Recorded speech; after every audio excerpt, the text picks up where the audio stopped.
and Lieutenant Colonel David Sawe, Major George Benson Magondu, Captain Sora Mohammed, Captain Hilary Litali, Senior Sergeant John Kenywa Mureithi, Sergeant Cliffons Omondi, and Sergeant Rose Nyawera. Indeed, it was a sad and tragic moment for us as a nation and for the KDF fraternity in particular. In hospital as we speak, our Lieutenant Colonel Kasaine Ole Koruta and Corporal Frankfurt Karanja, who I ask all of us to pray for them, for their recovery. They are in fair condition, and we wish them well. Over the course of my life in the public service, I have had the privilege to meet, interact, and work with many outstanding men and women whose achievements and visions represent the best of what Kenya has to offer. General Ogolla was in a very special class.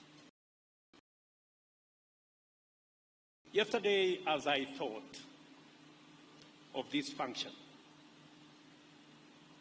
and what I was going to say, the truth came to my mind to speak truthfully about the man that lies in the casket in front of us. Because General Ogolla represents the best of what Kenya has to offer. We are meeting here for this farewell service for the first ever in the history of Kenya of a serving Chief of Defense Forces in office who has passed on.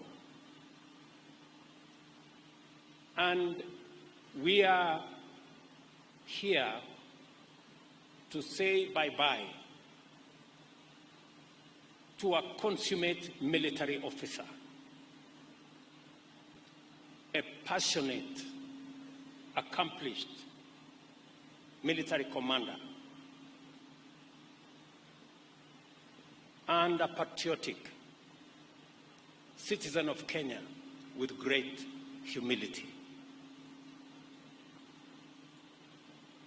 Lessons on humility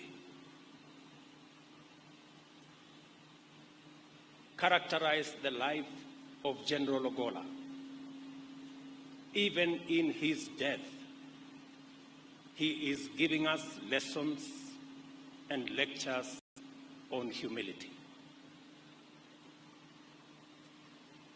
This very function is the epitome of humility. And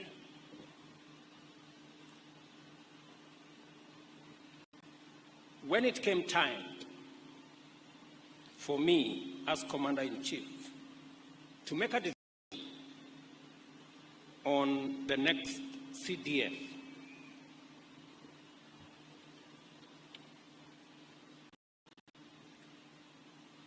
it wasn't an easy decision as it should. It's always a decision of many balances. But let me say this about General. All the recommendations that I got on the next CDF and all the advice that I got about the next CDF did not include the name of General Ogolla,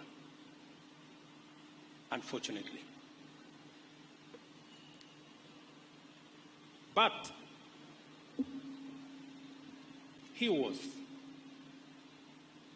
a military officer with a distinguished career. There was only one problem: the events of the 15th of August at the Bomas of Kenya. So,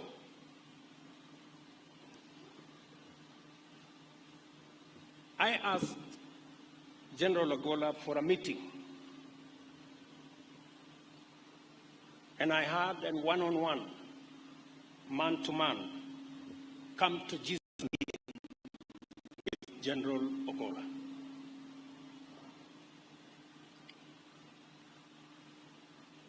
And when we concluded that meeting, General Ogolla told me the following: Mr. President, I have no defense.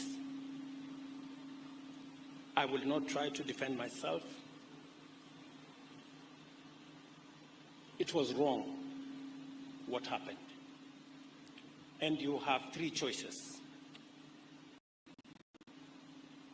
Either send me to court-martial, or have me retired, or forgive me.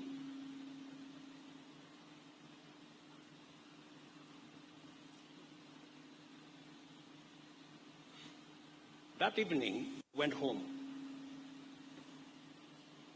after that meeting, and I reflected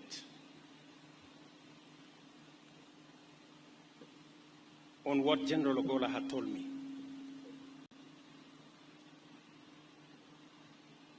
And in that reflection, I thought of my own story and my own episode at the ICC in The Hague, where circumstances had conspired, and I was there. Secondly, I also reflected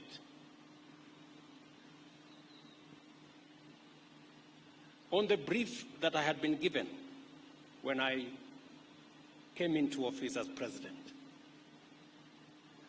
And I had been told there are 4 sensitive positions: that of the IG of the police, that of Interior, that of the Director General of NIS, and that of the CDF. And I had been told, you need to be careful who you appoint into these offices, because they mean a lot, and they are very sensitive. And I had even been told that, please, don't be shy to appoint members of your community. You will be safe.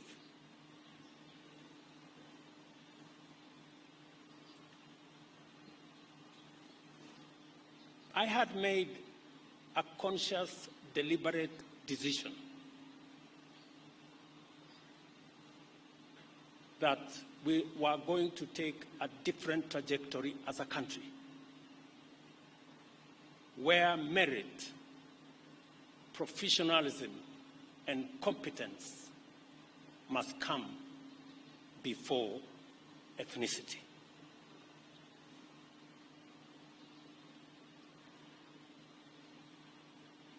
And I made up my mind that General Ogolla deserved to be the Chief of Defense Forces of the Republic of Kenya. It is an appointment that I am very, very proud that I made. I am proud to bear the witness that General Francis Ogolla stood head and shoulders among the finest of exemplary public servants. It has been an extraordinary privilege to work closely with him, to benefit from his wisdom, experience, and insights, and to witness him in action, serving his nation with admirable commitment and providing excellent command leadership of the Kenya Defence Forces. As is tradition, and so it happened. Every day, either we talked physically, by phone, by WhatsApp, that General Ogolla was the best that we could get. I am also aware that off-duty, General Ogolla was involved in various services for the benefit of community, including youth motivation and guidance, and his extensive work as a Christian. Last year, a framed photograph. On one side was a Bible verse from the book of Isaiah, chapter 41, verses 10, presented in beautiful calligraphy that read, and I quote, "Fear thou, for I am thy God. I will strengthen thee, I will help thee, I will uphold thee with the right hand of my righteousness," end of quote. On the other side of the photo,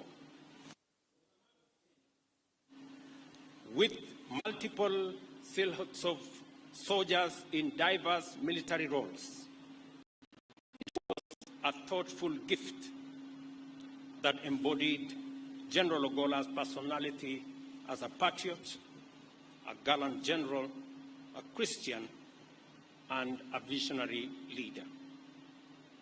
He understood the value of defense for national tranquility and the obligation of the office of the Chief of Defense towards national prosperity. When I asked him that 5 schools needed to be renovated, he didn't ask me for money. He went to his budget and asked his officers to reorganize the budget so that he could respond to the needs of children who were out of school.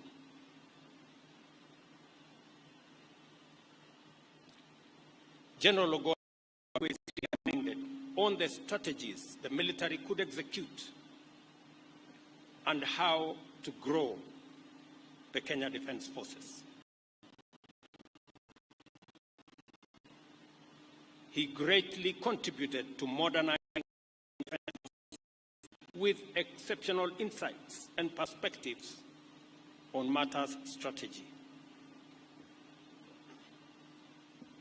He was very passionate about the welfare of soldiers. On many occasions, he asked for my permission to visit forward operating bases in many parts of Kenya and outside Kenya. In fact, I can confirm that General Francis Ogolla was one of the most traveled generals visiting soldiers in various operation areas.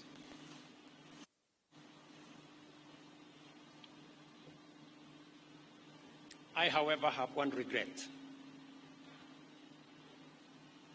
that I will not be there to, he will not be there for me to see the transformation he planned for our military.